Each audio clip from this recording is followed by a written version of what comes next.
सभी साथियों को नमस्कार। आशा है कि इसमें जो इमोजी दिख रहा है वैसे ही आपका जीवन भी मुस्कुराते हुए बीत रहा होगा। हालांकि कोरोना काल चल रहा है, लेकिन हमको इससे घबराने की आवश्यकता नहीं है, बल्कि डटकर सामना करना है। तो साथियों, इसी आशा और विश्वास के साथ कि आप लोग अच्छे होंगे, ये वीडियो आगे स्टार्ट किया जाएगा। आगे हम बढ़ेंगे और समझेंगे गणित की कुछ अवधारणाओं को। लेकिन उसके पहले दोस्तों, इस चैनल को लाइक, शेयर और सब्सक्राइब जरूर करें, ताकि आप लोगों का प्यार हमको मिलता रहे और हम आपका हमेशा सहयोग करते रहें। साथियों, आज हमको प्रश्न हल करना है 6वां नंबर का। प्रश्नावली 4.2 अध्याय 4 समांतर श्रेणी से 6वां प्रश्न क्या है ये? 11 और ऋण 7 के बीच 5 पद निवेश करते हुए समांतर श्रेणी का निर्माण कीजिए। तो साथियों, 5वां नंबर क्वेश्चन भी ऐसा ही था। हमने इसको डिटेल से हल किया था। ज़्यादा अच्छे से समझने के लिए पहले आप 5वां प्रश्न का हल देख लीजिए, फिर उसके बाद 6वें प्रश्न को समझने का प्रयास कीजिएगा, क्योंकि मैं इसको थोड़ा शॉर्ट बताऊंगा। डिटेल में हमने यहाँ पर चर्चा कर ली थी। अब चलते हैं प्रश्न हल करने की ओर। तो प्रश्न हमारा क्या है? 6वां, इसको हल करेंगे। तो साथियों, यहाँ पर प्रश्न फिर से आपके सामने एक बार और पढ़ूंगा मैं। 11 और ऋण 7 के बीच 5 पद निवेश करते हुए समांतर श्रेणी का निर्माण कीजिए। तो कोई श्रेणी है, समांतर श्रेणी, उसके प्रथम और अंतिम जो अंक हैं वो हमको उपलब्ध करा दिए गए हैं। कौन कौन से हैं वो? 11 और ऋण 7। ये 11 और ऋण 7 है। इनके बीच में 5 पद हैं, लेकिन हमको नहीं बताया गया है कि वो कौन से पद हैं, वो हमको प्राप्त करना है। तो जैसे कि पहले प्रश्नों में हमने देखा है, सेम वैसे ही कि माना कि 11 और ऋण 7 के मध्य 5 पद क्रमशः A1, A2, A3, A4, A5 हैं। तो श्रेणी इस प्रकार से परिवर्तित हो जाएगी: 11, 11, A1, A2, A3, A4, A5 और -7। तो यहाँ पर कुल मिला के इतने पद होंगे। तो यहाँ कुल पदों की संख्या कितनी हो जाएगी? 1, 2, 3, 4, 5, 6 और 7।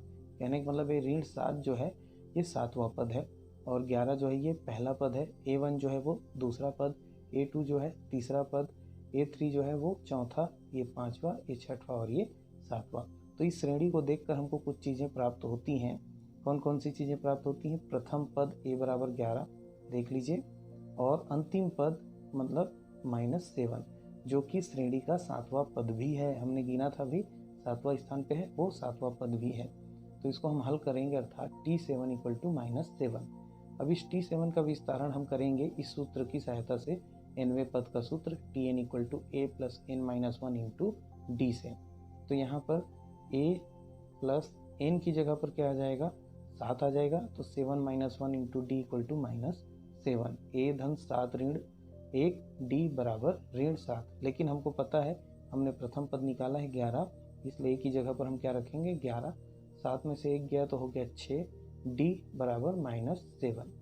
हाँ, अब इसके बाद आगे हम क्या करना चाहते हैं? D का मान निकालना है, क्योंकि हमने पिछले प्रश्न में पढ़ा था कि A1, A2, A3 मतलब बीच में जो पद हैं उनका मान निकालने के लिए D आवश्यक होता है, इसलिए हम D का मान यहाँ निकाल रहे हैं। तो D का मान निकालने के लिए 6D को हम यहाँ छोड़ेंगे, और 11 जो है पक्षांतर होकर ट्रांसफर होकर इस साइड चला जाएगा, बराबर की इधर।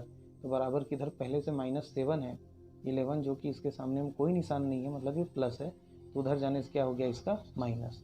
इस प्रकार से 6D = -7 - 11, तो ये क्या बन जाता है? 6D और -7 और -11 का हो जाता है -18, ऋण 18। अब हमको D का मान ज्ञात करना है, तो 6 जो है D के साथ क्या हुआ है? गुणा हुआ है, तो इसको हमको पक्षांतर करना पड़ेगा। तो D = क्या हो जाएगा? -18/6, मतलब 6 × 6 और 6 × 3 = 18। तो यहाँ 3 आएगा, लेकिन यहाँ माइनस बचा हुआ था, तो -3 हमको D का मान, जो D का मान है, हमको क्या मिलेगा? -3 प्राप्त होता है। तो इसलिए D सर्वांतर क्या होगा? ऋण 3 होगा। अब श्रेणी में जो द्वितीय पद मतलब ये जो A1 है, ये श्रेणी का दूसरा ही पद है, तो इसको हमने क्या लिखा? अब श्रेणी में द्वितीय पद A1 होगा, तो इसको हम क्या लिखेंगे? T2 लिख सकते हैं दूसरे पद को। तो T2 = A1। T2 को इस सूत्र की सहायता से फिर से विस्तारित किए तो क्या लिखेंगे? A + 2 - 1 × D। A का मान 11 है, प्रथम पद पहले ही निकाले हैं हम, देख लीजिएगा ऊपर, और 2 में से 1 गया तो 1 का D से गुणा किए तो D ही आएगा। तो ये क्या हो गया? कुल मान हो गया A1 का, और D का मान हमने -3 निकाला था, तो D की जगह पर रखेंगे।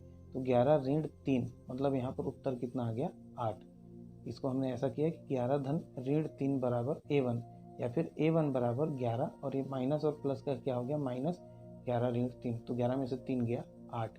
इस प्रकार से ये पहला पद हमको मिल गया। अब सेम इसी प्रकार श्रेणी का तीसरा पद, चूंकि हमने दूसरा मान यहाँ निवेश किया था लेकिन वो क्या है श्रेणी का तीसरा पद है। श्रेणी कैसा है आपने निकाला है, यहाँ पर जानते हैं कि श्रेणी हमारा जो है वो 11 से स्टार्ट हुआ है, 11 फिर A1 फिर A2 फिर A3 फिर A4 फिर A5 और फिर उसके बाद है -7। हाँ -7 यहाँ पर हमको मिला हुआ है। तो हमने A1 में निकाल लिया, ये तो इसका मान हमको पता था, ये पहला पद है। ये दूसरा पद है T2, इसको अभी हमने यहाँ निकाला, पीछे कितना आया था वहाँ पर, ये 3 आया था। अब फिर उसके बाद क्या आ गया यहाँ पर, एक मिनट ना, यहाँ पर क्या आया था 8 आया था, सॉरी मैं 3 बोला था, ये 8 आया था A1 का मान, मतलब इसका मान आ चुका है। इसका मान T3 है, इस T3 का मान हमको निकालना है। ये T4 होगा, ये T5 होगा, ये T6 होगा और ये तो T7 है। हाँ तो अब हमको क्या है, इसका मान हमने निकाल लिया, कितना आया था 8 आया था। ठीक है साथियों, मैं ऐसा खींच रहा हूँ, ये रफ वर्क है आपको समझाने के लिए, आप कॉपी में ऐसा नहीं करेंगे। हाँ तो अभी यहाँ पर तीसरा पद हमको निकालना है, तो T3 इक्वल टू क्या है A2। T3 को हमने विस्तारित किया A+3 - 1 into D equal to A2। अब यहाँ पर A की जगह पर 11, 3 में से 1 गया 2 और D का मान कितना निकला हुआ है -3, तो -3 का 2 से गुणा किए -6 और 11 में से ऋण 6 गया तो कितना बचेगा 5। तो A2 का मान जो है हमको कितना मिल गया 5 मिल गया। उसी प्रकार से A3 का मान यदि हम निकालेंगे तो A3 बराबर क्या होता है T4 है, आप देख सकते हैं A3 T4 है। तो T4 के लिए A3 बराबर, इसको हम विस्तारित करेंगे A+4 - 1 इंटू D। तो A का जगह पे 11, 4 - 1 मतलब 3 और D का मतलब -3, तो 3 और 3 का गुणा हो जाएगा -9, 11 - 9 इसका मतलब हो गया 2। तो A3 का मान हमको क्या मिल गया 2 मिल गया। तो वो आप देख सकते हैं क्रमशः 11 में से 8 मिला, फिर 5 मिला, फिर 2 मिला, मतलब लगातार 3 कम होते जा रहे हैं। तो यहाँ कॉमन से हम यहाँ पर निकाल सकते हैं, लेकिन आगे भी हल करेंगे। तो 11 में से 3 कम हुआ 8 में से 3 गया 5 में से 3 गया 2 में से 3 जाएगा तो यहाँ -1 और -1 के बाद यहाँ पर क्या हो जाएगा 3 जाएगा तो -4 आएगा। चाहे तो आप करके देख सकते हैं। हमको क्या निकालना है अब, A4 निकालना है जो कि T5 है। तो T5 के लिए हमने हल किया, -1 आएगा, बाकी आप समझ लीजिएगा, लिख तो दिया हूँ मैं। फिर उसके बाद उसी तरीके से A5 हल करेंगे तो A5 क्या होगा T6 होगा, इसको भी हल करेंगे तो क्या आ जाएगा -4। तो इस प्रकार से मैंने पहले ही लिख दिया था साथियों यहाँ पर। ठीक है, आपको ये क्रम से कहाँ पर लिखना है, यहाँ पर लिखना है। इस प्रकार श्रेणी होगी 11, 8, 5, 2, -1, -4 और -7। तो इस प्रकार से हमको क्या करना है, ये छठवां प्रश्न जो है हल करना था। जहाँ समझ में नहीं आया होगा रिवाइंड कीजिए, पीछे जाके देखिए और समझने का प्रयास कीजिए। बाकी दोस्तों मुझे लगता है कि आपको गणित समझ में आ रहा है और आप बनाने का प्रयास भी करेंगे, लेकिन उसके लिए कम से कम अपने साथियों के साथ इस प्रकार के वीडियो को शेयर कीजिए, लाइक कीजिए और सब्सक्राइब जरूर कीजिए।